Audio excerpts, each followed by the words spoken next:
Mga kabalita, mag-iingat sa mga ina-applyang trabaho online. Baka mabiktima kayo ng tasking scam. Ako, bago na naman ba ito? Sa modus na yan po, may iba't ibang task na ipinapagawa sa mga nag-a-apply. Kaya pala tasking. Kwento ng biktimang si John Nalin. Sa umpisa ay pinagdeposito siya ng 100 pesos kapalit ang ilang items na kailangan niyang ibenta. Nagawa niya ito at nagka-komisyon pa. Hanggang sa umabot sa tinatawag na VIP3 ang mga task kung saan ang pwede niyang makuha ay 88,000 pesos. Pero kailangan niyang magdeposito ng 32,000 pesos para sa tasks. Nagawa niya ito at i-withdraw na sana ang ipinangakong komisyon. Pero pinagbabayad siya ng tax na 17,000 pesos. Hanggang sa hindi na niya makontak ang umano'y employer.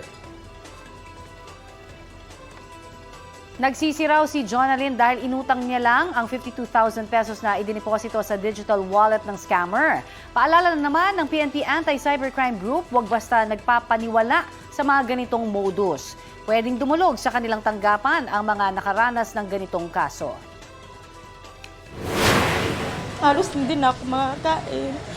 Naapektuhan na yung emotional ko, yung pag-iisip ko. Minsan tulala na ako kasi paano ko nga po solusyonan yun.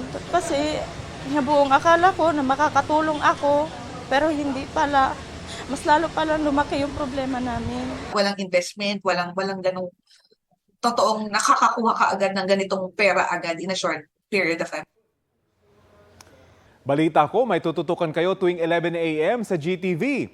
Alamin ang mahalagang balita at impormasyong dapat niyong malaman sa Balita Ko tuwing Lunes hanggang Biyernes.